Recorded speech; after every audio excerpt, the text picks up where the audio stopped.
நாட்டின் 77வது குடியரசு தின விழாவை முன்னிட்டு டெல்லியில் ஜனாதிபதி திரௌபதி முர்மு தேசிய கொடியேற்றினார். சிறப்பு விருந்தினராக ஐரோப்பிய கவுன்சில் தலைவர் அன்டோனியா, ஐரோப்பிய ஆணைய தலைவர் உர்சுலா பங்கேற்றுள்ளனர். குடியரசு தின கொண்டாட்டம் தொடங்குவதை குறிக்கும் வகையில் பாரம்பரிய வழக்கப்படி டெல்லியில் உள்ள தேசிய போர் நினைவிடத்தில் பிரதமர் மோடி மரியாதை செலுத்தினார். புதுச்சேரி கடற்கரை சாலையில் நடந்த குடியரசு தின விழாவில் கவர்னர் கைலாஷ்நாதன் தேசிய கொடியை ஏற்றி வைத்து மரியாதை செலுத்தினார். குடியரசு தினத்தை முன்னிட்டு கவர்னர் ரவி தேநீர் விருந்தளித்தார். இதில் அதிமுக முன்னாள் அமைச்சர்கள் ஜெயக்குமார், வளர்மதி, வைகை செல்வன், தமிழக பாஜக தலைவர் நயினார் நாகேந்திரன், தேமுதிக சுதீஷ் உள்ளிட்டோர் பங்கேற்றனர். திமுக கூட்டணி கட்சிகள் புறக்கணித்தன. தமிழகத்தில் பெண்களுக்கு பாதுகாப்பில்லை என பிரதமர் மோடி அபாண்டமாக பொய் சொல்லியுள்ளார். இந்தியாவில் பெண்களுக்கு பாதுகாப்பான மாநிலம் தமிழகம்தான் என என்னால் அடித்து சொல்ல முடியும் என தஞ்சையில் நடந்த திமுக மகளிர் அணி மாநாட்டில் முதல்வர் ஸ்டாலின் பேசினார். தமிழக முதல்வர் ஸ்டாலின் கடந்த 5 ஆண்டுகளாக முழுக்க பொய்யான தகவல்களை சொல்லி வருகிறார். தேர்தல் வருவதால் திமுகவுக்கு பயமும் நடுக்கமும் வந்துவிட்டது என நயினார் நாகேந்திரன் கூறியுள்ளார். இந்தியாவிலேயே மிக மோசமான ஊழல் ஆட்சி திமுக ஆட்சிதான். தேர்தல் செலவுக்கு நிதி திரட்ட திமுக விஞ்ஞான ஊழலில் ஈடுபடுகிறது என அன்புமணி குற்றம் சாட்டியுள்ளார். விஜய்க்கு அரசியல் அனுபவம் பத்தாது, அவர் ஒரு 0. இதனுடன் ஒரு எண் சேர்ந்தால் மட்டுமே மதிப்பு வரும். அனுபவம் இல்லாத அவருடன் சேர யாருக்கும் விருப்பம் இல்லை என பாரதிய ஜனதா மூத்த தலைவர் தமிழிசை கூறினார். தேமுதிகவிற்கு உரிய இடங்கள் கிடைக்கும் கூட்டணியுடன் கூட்டணி அமைப்போம் என பிரேமலதா தெரிவித்தார். அனைத்து கட்சிகளுடன் நட்புடன் தான் இருக்கிறோம், விரைவில் கூட்டணி குறித்து அறிவிப்போம் என்றார். கூட்டணியில் இணைவதற்கு பன்னீர்செல்வம் தான் நல்ல முடிவெடுக்க வேண்டும், சரியான முடிவெடுத்து எங்களுடன் வருவார் என்ற நம்பிக்கை உள்ளது என தினகரன் தெரிவித்தார். என்டிஏ கூட்டணியில் மீண்டும் இணைவதற்கு தேனியில் இருந்து நான் அழைப்பு விடுக்கிறேன் என்றார். பழனிசாமி தலைமையிலான கூட்டணி வந்தே பாரத் எக்ஸ்பிரஸ் என்ஜின் என எதிர்க்கட்சி துணைத் தலைவர் உதயகுமார் தெரிவித்தார்.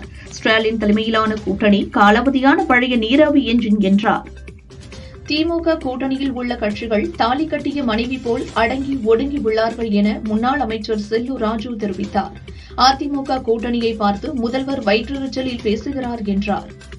திமுக என்ற திமிங்கிலம் அனைத்து கட்சிகளையும் விழுங்கி வருகிறது. அதிமுகவில் இருப்பவர்கள் திமுகவுக்கு வந்ததும் நேர்மையானவர்களாகி விடுகிறார்கள் என இந்து மக்கள் கட்சி தலைவர் அர்ஜுன் சம்பத் கூறினார். சட்டசபை தேர்தலில் மதுரை வடக்கு தொகுதியில் காங்கிரஸ் வேட்பாளர் நிற்க வேண்டும். தன்மானம் காக்க சிலருக்கு பாடம் புகட்ட வேண்டும். அதிகார திமிருடன் இருந்தால் தோழமை கட்சிகள் அமைதியாக இருக்கும். காலம் முடிந்துவிட்டது என காங்கிரஸ் எம்பி மாணிக்கம் தாக்கூர் கூறியுள்ளார். அரசியலமைப்பை பாதுகாப்பது என்பது இந்திய குடியரசை பாதுகாப்பதாகும் என ராகுல் தெரிவித்தார். இது நமது சுதந்திர போராட்ட வீரர்களின் தியாகங்களுக்கு செலுத்தும் உண்மையான அஞ்சலி என்றார். காரைக்குடி முன்னாள் காங்கிரஸ் எம்எல்ஏ சுந்தரம் உடல்நலக்குறைவால் காலமானார். அவருக்கு வயது 72. கோட்டையூர் பாரி நகரில் உள்ள அவரது இல்லத்தில் உடல் அஞ்சலிக்கு வைக்கப்பட்டுள்ளது. தமிழக காவலர்களின் கௌரவம் நடுத்தெருவில் நிற்கிறது. குடியரசு தின விழாவில் பதக்கம் கொடுக்க கூட துப்பில்லாமல் போன வருடம் கொடுக்கப்பட்ட பதக்கங்களை இரவல் வாங்கி கொடுக்கும் அவலம் திமுக ஆட்சியை தவிர வேறெங்காவது நடக்குமா என அதிமுக கேள்வி எழுப்பியுள்ளது. அதிமுகவை யார் ரிமோட் மூலம் இயக்குகிறார்கள் என மக்களுக்கு தெரியும். எனவே அதிமுக பாஜக கூட்டணியை தமிழக மக்கள் ஏற்றுக்கொள்ள மாட்டார்கள் என காங்கிரஸ் சட்டப்பேரவை குழு தலைவர் ராஜேஷ்குமார் தெரிவித்தார். கல்வித்துறையின் அச்சாணியான ஆசிரியர் பணியிடங்களை நிரப்புவதில் அக்கறையின்றி செயல்பட்டு கல்வியில் சிறந்த தமிழகத்தை கல்வியில் சீரழித்த தமிழகமாக மாற்றி வரும் திமுக அரசுக்கு வரும் தேர்தலில் தக்க பாடம் புகட்டப்படும் என நயினார் நாகேந்திரன் கூறியுள்ளார். சட்டசபை தேர்தலில் நான் போட்டியிடப் போவதில்லை. என்னுடன் இருப்பவர்களை வெற்றி பெறச் செய்து சட்டசபைக்கு அனுப்ப வேண்டும் என டிடிவி தினகரன் கூறியுள்ளார். காங்கிரசில் தமிழகத்தில் புதிய நிர்வாகிகள் பெயர் பட்டியலை தயாரிக்கும் பணி நடக்கிறது. 150 பேருக்கு மேல் தேர்ந்தெடுக்கப்படுவார்கள் என கூறப்படுகிறது. திமுக கூட்டணியை பலவீனப்படுத்தி சிதறி அடித்துவிட வேண்டும் என சிலர் பல்வேறு சதி முயற்சிகளை மேற்கொண்டிருக்கிறார்கள். அந்த கும்பலுக்கு நாம் சரியான பாடத்தை புகட்ட வேண்டும் என விசிகா தலைவர் திருமாவளவன் கூறினார். சபரிமலை தங்கம் திருட்டு வழக்கில் முக்கிய குற்றவாளியாக கைது செய்யப்பட்ட உன்னிகிருஷ்ணன் போதியை சந்தித்தது ஏன் என்பது குறித்து காங்கிரஸ் முன்னாள் தலைவர் சோனியா விளக்க வேண்டும் என கேரள பாரதிய ஜனதா மாநில தலைவர் ராஜீவ் சந்திரசேகர் வலியுறுத்தியுள்ளார். வேற்றுமையில் ஒற்றுமை கொண்ட இந்தியாவை கொண்டாடுவோம் என கூறி விஜய் குடியரசு தின வாழ்த்துக்கள் தெரிவித்துள்ளார். டெல்லி குடியரசு தின விழாவில் ஆபரேஷன் சிந்தூர் திட்டத்தின் கொடியை ஏந்திய இந்திய விமானப்படை ஹெலிகாப்டர்கள் வானில் கம்பீரமாக பறக்கவிட்டன. இதனை பிரதமர் மோடி ஆர்வமாக பார்த்தார். டெல்லியில் நடைபெற்று வரும் குடியரசு நாள் கொண்டாட்டத்தில் ராஜ்யசபா எதிர்க்கட்சித் தலைவர் மல்லிகார்ஜுன கார்கேவுக்கும் லோக்சபா எதிர்க்கட்சித் தலைவர் ராகுலுக்கும் 3வது வரிசையில் இருக்கை ஒதுக்கப்பட்டுள்ளது. தஞ்சை மகளிர் அணி மாநாட்டில் கலந்து கொள்ள தனி விமானம் மூலம் திருச்சி ஏர்போர்ட்டிற்கு வந்த முதல்வர் ஸ்டாலினுக்கு MP கனிமொழி, நேரு, மகேஷ் உள்ளிட்ட அமைச்சர்கள் உற்சாக வரவேற்பு அளித்தனர். குடியரசு தினத்தை முன்னிட்டு இன்று மாலை கவர்னர் மாளிகையில் நடைபெறும் தேநீர் விருந்தை தமிழக அரசு புறக்கணிக்கிறது. அமைச்சர்கள் யாரும் பங்கேற்கவில்லை. தஞ்சாவூர் மாவட்டம் செங்கிப்பட்டியில் நடந்த நிகழ்ச்சியில் OPS அணியிலிருந்து விலகி திமுகவில் இணைந்த முன்னாள் அமைச்சர் வைத்திலிங்கம் ஆதரவாளர்கள் முதல்வர் ஸ்டாலின் முன்னிலையில் திமுகவில் இணைந்தனர். லேட்டா வந்தாலும் லேட்டஸ்டா வைத்திலிங்கம் பணியாற்றப் போகிறார். திமுகவில் இணைந்திருக்கும் தொண்டர்களையும் வைத்திலிங்கத்தையும் வரவேற்கிறேன். தேர்தல் பணியாற்ற உறுதியேற்போம், சபதம் ஏற்போம் என முதல்வர் ஸ்டாலின் கூறினார். தாவேகாவுக்கு வீட்டுக்கு ஒரு ஓட்டு உள்ளதாக கூறி விஜய் பில்டப் போடுகிறார். சினிமாவில் 100 பேரை காப்பாற்றும் விஜய் கரூரில் என்ன செய்தார் என மாஜி அமைச்சர் செல்லூர் ராஜு கேட்டார். தேஜ கூட்டணியில் பிரேமலதா, ராமதாஸ் இணைவார்களா என்பது ஒரு வாரத்தில் தெரியும். பிரேமலதாவுடன் பேச்சுவார்த்தை நடைபெறுகிறதா என்பதை இப்போது கூற முடியாது என நயினார் நாகேந்திரன் தெரிவித்தார். திமுக நிர்வாகிகள் நடத்தும் பள்ளிகளில் இந்தி கட்டாயமாக இருக்கும் பொழுது இலவசமாக அரசு பள்ளிகளில் இந்தியை படிக்க வைக்க திமுக அரசு தடுப்பதாக கஸ்தூரி கூறியுள்ளார். சினிமா டிக்கெட்டுகளை அதிக விலைக்கு விற்று விஜய் தவறு செய்கிறார் என அதிமுக அறிக்கை வெளியிட்டுள்ளது. அதற்கு விஜய் முதலில் பதில் சொல்லட்டும் என அமைச்சர் பெரியசாமி தெரிவித்தார். விஜய்க்கு பாஜக எந்த அழுத்தமும் கொடுக்க வேண்டிய அவசியம் இல்லை என நயினார் நாகேந்திரன் தெரிவித்தார். பாஜகவில் ஊழல் இல்லை, தீய சக்தி இல்லை, ஆகையால் பாஜகவை பற்றி விஜய் பேசியிருக்க மாட்டார் என்றார். இந்தியாவின் பெருமை மற்றும் மகிமையின் அடையாளமான இந்த தேசிய விழா உங்கள் அனைவரின் வாழ்க்கையிலும் புதிய ஆற்றலையும் உற்சாகத்தையும் கொடுக்கட்டும். வளர்ந்த இந்தியாவிற்கான உறுதிப்பாடு இன்னும் வலுப்பெறட்டும் என பிரதமர் மோடி வாழ்த்தினார். பல்வேறு நிகழ்ச்சிகளில் பங்கேற்பதற்காக முதல்வர் ஸ்டாலின் வருவதை ஒட்டி திருச்சியில் 2 நாட்கள் ட்ரோன்கள் பறக்க தடை விதித்து கலெக்டர் சரவணன் உத்தரவிட்டுள்ளார். குடியரசு தின விழாவில் தேசிய கொடியேற்ற வருகை தந்த கவர்னர் RN ரவியை முதல்வர் ஸ்டாலின் பசுமை கூடை வழங்கி கைகுலுக்கி வரவேற்றார். 2047ஆம் ஆண்டிற்குள் வளர்ச்சியடைந்த இந்தியாவை நோக்கிய பயணத்தில் நமது கூட்டு உறுதிப்பாட்டிற்கும் சான்றாக அமைகின்றன. இந்த குடியரசு தினம் நாம் அனைவரும் ஒற்றுமையை வலுப்படுத்தும் என துணை ஜனாதிபதி CP ராதாகிருஷ்ணன் தெரிவித்தார். நமது பலம் என்பது ஒற்றைத்தன்மை அல்ல, பன்முகத்தன்மையே. அந்த பன்முகத்தன்மை காக்கப்படுவதே இந்தியாவை காக்கும். பன்முகத்தன்மை கொண்ட இந்தியாவை போற்றுவோம் என முதல்வர் ஸ்டாலின் தெரிவித்தார். நம் தாய்நாட்டை மேலும் வலிமையானதாகவும் தன்னிறைவு பெற்றதாகவும் என்றென்றும் புகழ் பெற்றதாகவும் மாற்றுவதற்கு நாம் உறுதியுடன் எழுந்து நிற்போம் என அண்ணாமலை கூறியுள்ளார். இந்திய அரசியலமைப்பு அளித்த சமூக நீதி, சமத்துவம், சகோதரத்துவம் ஆகிய உயரிய கோட்பாடுகளின் அடிப்படையில் நமது இந்திய மக்களாட்சி தொடர்ந்து வலுப்பெறும் வகையில் செயல்பட இந்த நன்னாளில் உறுதியேற்போம் என கூறி குடியரசு தின வாழ்த்துக்களை பழனிசாமி தெரிவித்துள்ளார். குடியரசு தினத்தையொட்டி பல்வேறு பிரிவுகளில் விருதுகள் வழங்கப்பட்டது. கோட்டை அமீர் மத நல்லிணக்க விருது திருப்பூர் மாவட்டத்தைச் சேர்ந்த கலிமுல்லாவுக்கு முதல்வர் ஸ்டாலின் வழங்கினார். சிறந்த நெல் சாகுபடிக்கான நாராயணசாமி நாயுடு விருது தஞ்சாவூரைச் சேர்ந்த வீரமணிக்கு கிடைத்தது. குடியரசு தின விழாவின் ஒரு பகுதியாக அட்டாரி வாகா எல்லையில் கொடியிறக்கும் நிகழ்ச்சி வெகு விமரிசையாக நடந்தது. இந்திய வீரர் வீராங்கனைகள் செய்த சாகசங்கள் மெய்சிலிர்க்க வைத்தன. ஏராளமான பொதுமக்கள் உற்சாகமாக கண்டு ரசித்தனர். கேரள மாநிலம் கண்ணூரில் நடைபெற்ற குடியரசு தின விழாவில் தொல்லியல் துறை அமைச்சர் கடனப்பள்ளி ராமச்சந்திரன் பேசும்போது திடீரென மயங்கி விழுந்தார். ஹாஸ்பிட்டலில் நலமுடன் இருப்பதாக கூறப்படுகிறது. ஐரோப்பிய ஒன்றியத்துடனான வர்த்தக ஒப்பந்தத்தில் கார்களுக்கான இறக்குமதி வரியை 110% இருந்து 40% குறைக்க இந்தியா திட்டமிட்டுள்ளது. பத்திரப்பதிவின் போது சம்பந்தப்பட்ட சொத்தின் அசல் ஆவணங்கள் தாக்கல் செய்வதை கட்டாயமாக்கும் தமிழக அரசின் மசோதாவுக்கு ஜனாதிபதி திரௌபதி முர்மு ஒப்புதல் வழங்கியுள்ளார். உயர்கல்வி நிறுவனங்களில் சமத்துவம் கட்டாயம் கடைபிடிக்க வேண்டும். ஜாதி பாகுபாடு காட்டினால் கல்லூரியின் அங்கீகாரம் ரத்து செய்யப்படும் என பல்கலைக்கழக மானியக்குழு உத்தரவு பிறப்பித்துள்ளது. டெல்லி குடியரசு தின விழா அணிவகுப்பில் தமிழக அரசு சார்பில் நடைபெற்ற வாகன ஊர்தியில் ஜல்லிக்கட்டு காளை போன்ற மாதிரி இடம்பெற்றிருந்தது. அனைவரும் ஆர்வத்துடன் கண்டு வியந்தனர். 77வது குடியரசு தின அணிவகுப்பின் போது முதன்முறையாக இந்திய ராணுவத்தின் விலங்கு படை பிரிவில் ஜான்ஸ்கார் குதிரைகள், பாக்டீரியன் ஒட்டகம், கருங்கழுகுகள், தமிழகத்தின் சிப்பிப்பாறை, கோம்பை, ராஜபாளையம் ஆகிய நாய் இனங்களும் டெல்லி கடமை பாதையில் கம்பீரமாக அணிவகுத்துச் சென்றன. டில்லியில் நடந்த குடியரசு தின விழாவில் சர்வதேச விண்வெளி நிலையத்திற்கு சென்று திரும்பிய முதல் இந்தியரான சுபான்ஷு சுக்லாவுக்கு அசோக் சக்ரா விருதை ஜனாதிபதி திரௌபதி முர்மு வழங்கி கௌரவித்தார். திண்டுக்கல் மாவட்டம் பழனி முருகன் கோவில் தைப்பூச திருவிழா பெரியநாயகி அம்மன் கோவிலில் கொடியேற்றத்துடன் துவங்கியது. வள்ளி தேவசேனாவுடன் முத்துக்குமார சுவாமி எழுந்தருளினார்.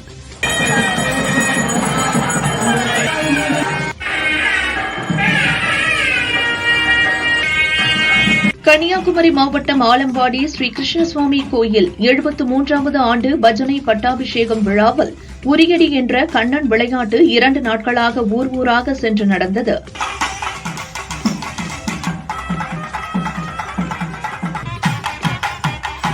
கோவை மாவட்டம் மேட்டுப்பாளையம் அருகே உள்ள குமரன்குன்று கல்யாண சுப்பிரமணிய சுவாமி கோயிலில் தைப்பூச தேர் திருவிழா கொடியேற்றம் வெகு விமர்சையாக நடந்தது. திரளான பக்தர்கள் சுவாமி தரிசனம் செய்தனர். கோவை தெற்கு தொகுதி பாஜ எம்எல்ஏ வானதி பழனி முருகனுக்கு மாலை அணிந்து விரதத்தை துவங்கினார். அவருடன் பாஜ மகளிர் அணியைச் சேர்ந்த 50க்கும் மேற்பட்டோரும் மாலை அணிந்தனர். தென்காசி மாவட்டம் கடையநல்லூர் முப்புடாதி அம்மன் கல்லகநாடி அம்மன் கோயில் தை மாத விழாவில் சப்பரத்தில் அம்மன் எழுந்தருளி ரத வீதிகளை சுற்றி வந்து பக்தர்களுக்கு அருள் பாலித்தார். திருப்பதி ஏழுமலையான் கோயிலில் ரத சப்தமி விழா கோலாகலமாக கொண்டாடப்பட்டது. பக்தர்கள் 30 மணி நேரம் காத்திருந்து சுவாமி தரிசனம் செய்தனர். புதுச்சேரியில் RSS அமைப்பின் அணிவகுப்பு ஊர்வலம் நடந்தது.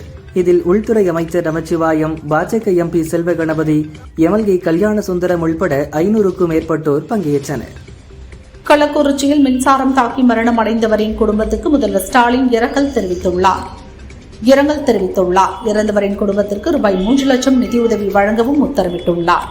மீஞ்சூர் அடுத்த காட்டூர் பகுதியில் 3 நாட்களாக கொட்டி தீர்த்த மழையால் நெல் பயிர்கள் சேதமடைந்தன. வயல்களில் தண்ணீர் குளம் போல் தேங்கியுள்ளதால் விவசாயிகள் வேதனை அடைந்துள்ளனர்.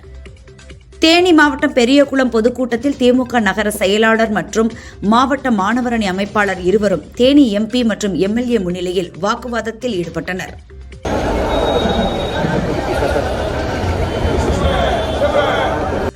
தென் தமிழக கடலோரம் மன்னார் வளைகுடா குமரி கடலில் சூறாவளி காற்று மணிக்கு 40 முதல் 50 கிலோமீட்டர் வேகத்தில் வீசக்கூடும்.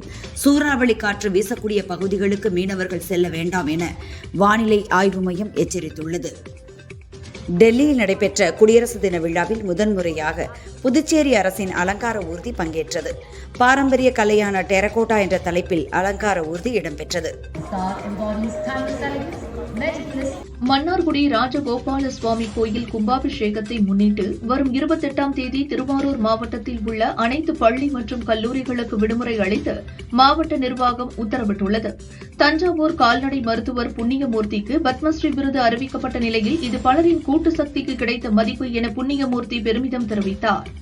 கும்பகோணம் அருகே ஆடுதுறையில் குடியரசு தினத்தை முன்னிட்டு ஹெல்மெட் அணிந்து வந்த வாடிக்கையாளர்களுக்கு இந்தியன் ஆயில் பெட்ரோல் பங்க் உரிமையாளர் மோகன சுந்தரம் 1 லிட்டர் பெட்ரோல் ரூபாய் 50க்கு வழங்கினார். தஞ்சை நாவலர் நகரில் மளிகை கடை நடத்தி வரும் ஜாகிர் ஹுசேன் தனது வேண்டுதல் பலித்த நிலையில் வீரமா காளியம்மன் கோவிலில் கிடா வெட்டி 200 நபர்களுக்கு கறி விருந்து வைத்து நேர்த்திக்கடன் செலுத்தினார். தமிழகத்தில் இன்று முதல் 31 வரை 6 நாட்களுக்கு மிதமான மழைக்கு வாய்ப்புள்ளதாக சென்னை வானிலை ஆய்வு மையம் தெரிவித்துள்ளது. தங்க விலை சவரனுக்கு ரூபாய் 2200 உயர்ந்து 1 சவரன் ரூபாய் 1,20,200க்கு விற்கப்படுகிறது. கிராமுக்கு ரூபாய் 275 உயர்ந்து ரூபாய் 15,025க்கு விற்பனை செய்யப்படுகிறது. வெள்ளி விலை கிராமுக்கு ரூபாய் 10 உயர்ந்து ரூபாய் 375க்கு விற்பனையாகிறது. குடியரசு தின விழாவை முன்னிட்டு சென்னை விமான நிலையம் வண்ண விளக்குகளால் அலங்கரிக்கப்பட்டுள்ளது. சென்னை விமான நிலையம் வண்ண விளக்குகளால் அலங்காரம் செய்யப்பட்டுள்ளதை பயணிகள் பார்த்து போட்டோ எடுத்து சென்றனர். திருச்செந்தூர் காயல்பட்டினம் கடற்கரை வழியாக படகு மூலம் இலங்கைக்கு கடத்த இருந்த ரூபாய் 50 லட்சம் மதிப்பிலான 1.80 டன் பீடி இலையை லாரியுடன் கியூ பிரிவு போலீசார் பறிமுதல் செய்தனர். டிரைவரை கைது செய்தனர். சென்னையில் நடந்த குடியரசு தின விழாவில் அறுவடை கால சிறப்பை குறிக்கும் லம்பானி நடனத்தை கர்நாடக கலைஞர்கள் ஆடினர். கவர்னர் ரவி மற்றும் முதல்வர் ஸ்டாலின் ஆர்வத்துடன் கண்டுகளித்தனர். குடியரசு தினத்தை ஒட்டி தமிழகம் முழுவதும் 1 லட்சம் போலீசார் பாதுகாப்பு கண்காணிப்பு பணிகளில் ஈடுபடுத்தப்பட்டுள்ளனர். சென்னை முழுவதும் 16,000 போலீசார் பாதுகாப்பு பணியில் ஈடுபடுத்தப்பட்டுள்ளனர்.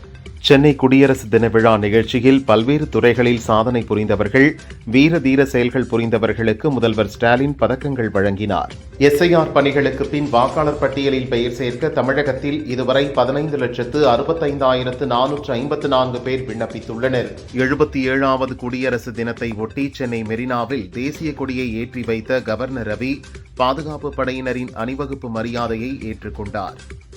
விருதுநகர் மாவட்டம் காரியாபட்டியில் அப்பா மகன் சென்ற டூவீலர் மீது கார் மோதியதில் இருவரும் பரிதாபமாக இறந்தனர். கார் டிரைவரை கைது செய்த காரியாபட்டி போலீசார் விசாரிக்கின்றனர்.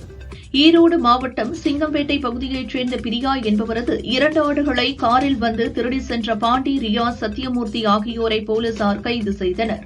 ஈரோடு அம்மாப்பேட்டையில் காரில் வந்து ஆடுகளை திருடி சென்ற வாலிபர்கள் 3 பேரை போலீசார் கைது செய்து சிறையில் அடைத்தனர். விசாரணை நடக்கிறது. இந்திய குடியரசு தினத்தை முன்னிட்டு வாழ்த்து தெரிவித்துள்ள அமெரிக்க அதிபர் ட்ரம்ப், இந்தியாவும் அமெரிக்காவும் வரலாற்று பிணைப்பால் பிணைக்கப்பட்ட கூட்டாளிகள் என்று கூறியுள்ளார். வல்லமை மிக்க இந்தியா இந்த உலகை மேலும் பாதுகாப்பானதாகவும் வளமானதாகவும் மாற்றுகிறது என ஐரோப்பிய ஆணைய தலைவர் உர்சுலா கூறியுள்ளார். எங்களது படை வலுவானது. அமெரிக்கா தாக்குதல் நடத்தினால் பெரும் பதிலடி கொடுக்கப்படும் என ஈரான் கடற்படை தளபதி ஷாராம் இரானி எச்சரித்துள்ளார். ஒவ்வொரு 20 நிமிடங்களுக்கும் ஒரு இந்தியர் அமெரிக்காவின் உள்ளே சட்டவிரோதமாக நுழைய முயன்று பிடிபடுவதாக அந்நாட்டு அரசின் எல்லை பாதுகாப்பு அமைப்பு புள்ளி விவரம் தெரிவித்துள்ளது. ஜனாதிபதி திரௌபதி முர்முவுக்கு சீன அதிபர் ஜி ஜின்பிங் வாழ்த்து தெரிவித்துள்ளார். இந்தியா சீனா உறவுகள் இரு நாடுகளுக்கும் அவற்றின் மக்களுக்கும் உள்ள அடிப்படை நலன்களுக்கு ஏற்ப தொடர்ந்து மேம்பட்டு வளர்ந்து வருகிறது என்றார். இந்தோனேஷியாவின் மேற்கு ஜாவா மாகாணத்தில் பெய்த கனமழையால் ஏற்பட்ட நிலச்சரிவில் சிக்கி 25 பேர் இறந்தனர். மேலும் 80 பேர் மாயமானதாக கூறப்படுவதால் இறந்தவர்களின் எண்ணிக்கை உயரும் என அஞ்சப்படுகிறது. மெக்சிகோவின் உள்ளூர் கால்பந்து மைதானத்தில் மர்ம கும்பல் நடத்திய துப்பாக்கிச் சூட்டில் 11 பேர் பலியானார்கள். 12 பேர் காயமடைந்தனர். மர்ம கும்பலை போலீசார் தேடுகின்றனர். இந்திய அணி ஒரு சாம்பியன் அணி. பந்துவீச்சு, ஃபீல்டிங் மற்றும் பேட்டிங் என அனைத்திலும் மிக சிறப்பாக செயல்படுகிறார்கள் என முன்னாள் கிரிக்கெட் வீரர் கவாஸ்கர் தெரிவித்தார். எதிரணி வீரர்களின் மனதில் அச்சத்தை விதைத்து வருவதாக கூறினார். இந்தியா நியூசிலாந்து கிரிக்கெட் தொடரில் காயம் காரணமாக முதல் 3 போட்டிகளில் திலக் வர்மா இந்திய அணியில் இடம்பெறவில்லை. அவருக்கு பதிலாக ஸ்ரேயாஸ் ஐயர் விளையாடினார். தற்போது மீதமுள்ள 2 போட்டிகளிலும் திலக் வர்மா விளையாட மாட்டார் என பிசிசிஐ தெரிவித்துள்ளது. கமல் தயாரிப்பில் ரஜினியின் 173வது படத்தை லோகேஷ் கனகராஜ் இயக்குவார் என செய்தி வெளியான நிலையில் சிபி சக்கரவர்த்தி இயக்குவதாக அறிவித்தனர். இதுபற்றி பேசிய லோகேஷ், ரஜினி கமல் இணையும் படத்திற்காக நல்ல கதையை எழுதிவிட்டு இருவருக்கும் தனியாக கதை சொன்னேன். தொடர்ந்து ஆக்ஷன் படத்தை இருவரும் செய்து வந்ததால் அவர்கள் வேறு ஒரு யதார்த்தமான படத்தை யோசித்தார்கள். அது எனக்கு பண்ண வராது என சொல்லி வெளியே வந்துவிட்டேன் என விளக்கம் அளித்தார். அட்லி இயக்கத்தில் அல்லு அர்ஜுன் நடிக்கும் 22வது படம் 600 கோடி பட்ஜெட்டில் உருவாகிறது. நாயகிகளாக தீபிகா படுகோனே, மிருனால் தாக்கூர் நடிக்கின்றனர். இப்படத்தில் பாலிவுட் நடிகர் ஜிம் செராப் இணைந்துள்ளார். இவர் கடந்த ஆண்டு வெளியான தனுஷின் குபேரா படத்தில் வில்லனாக நடித்திருந்தார். நடிகர் கருணாசின் மகன் கென் சில படங்களில் நடித்து யூத் படம் மூலம் இயக்குனராக கால் பதிக்கிறார். அவர் அளித்த பேட்டி, இயக்குனராக வேண்டும் என்ற ஐடியாவே இல்லை. ஒரு நாள் நடிகர் தனுஷ் என்னிடம் டைரக்ஷன் கத்துக்கோ, என் படங்களில் உதவி இயக்குனராக வேலை பண்ணி என கூறி திருச்சிற்றம்பலம், வாபி, ராயன் என 3 படங்களில் உதவி இயக்குனராக பணியாற்ற வைத்தார். ராயன் படத்தில் பணியாற்றிய சமயத்தில் நான் எழுதிய கதைதான் இந்த யூத் என்றார். விக்னேஷ் ராஜா இயக்கத்தில் தனுஷ் நடித்துள்ள கரர் படம் ஏப்ரலில் ரிலீஸ் ஆக உள்ளது. அடுத்து இவரின் 55வது படத்தை ராஜ்குமார் பெரியசாமி இயக்குகிறார். அதை முடித்ததும் ராம்குமார் பாலகிருஷ்ணன் இயக்கத்தில் நடிக்க உள்ளார். இப்படத்தில் மலையாள நடிகர் மம்முட்டியும் முக்கிய கதாபாத்திரத்தில் நடிக்கிறார். ஏற்கனவே 2013இல் மம்முட்டியின் கம்மத் அண்ட் கம்மத் படத்தில் கெஸ்ட் ரோலில் தனுஷ் நடித்தார். அட்லி இயக்கத்தில் அல்லு அர்ஜுன் நடிக்கும் 22வது படம் 600 கோடி பட்ஜெட்டில் உருவாகிறது. நாயகிகளாக தீபிகா படுகோனே, மிருனால் தாக்கூர் நடிக்கின்றனர். இப்படத்தில் பாலிவுட் நடிகர் ஜிம் செராப் இணைந்துள்ளார். இவர் கடந்த ஆண்டு வெளியான தனுஷின் குபேரா படத்தில் வில்லனாக நடித்திருந்தார். துரந்தர் படத்தில் நடித்த நடிகர் நதீம் கான் தனது பணிப்பெண்ணை திருமண ஆசை காட்டி 10 ஆண்டுகளாக பாலியல் துன்புறுத்தல் செய்துள்ளார். அவரை போலீசார் கைது செய்து விசாரிக்கின்றனர். அனுராக் சிங் இயக்கத்தில் சன்னி தியோல், வருண் தவான், தில்ஜித், அஹான் நடிப்பில் ஹிந்தியில் வெளியாகியுள்ள படம் பார்டர் 2 1971இல் நடந்த இந்தியா பாகிஸ்தான் போரை பின்னணியாக வைத்து உருவாக்கியது. வெள்ளியன்று ரிலீஸ் ஆன இந்த படம் உலக அளவில் 3 நாட்களில் ரூபாய் 129.89 கோடி வசூலித்துள்ளதாக படக்குழு அறிவித்துள்ளது. 2025 போலவே 2026 ஆண்டிலும் அதிக படங்கள் வெளியாகும் என தெரிகிறது. இந்த வாரம் ஜனவரி 30இல் கிரானி, காந்தி டாக்ஸ், கருப்பு பல்சர், லாக்டவுன், மெல்லிசை, ராட்ட, திரைவி ஆகிய 7 தமிழ் திரைப்படங்கள் ரிலீஸ் ஆவதாக அறிவிக்கப்பட்டுள்ளன. இவற்றுடன் இந்த மாத படங்களின் எண்ணிக்கை 22ஆக உயரும்.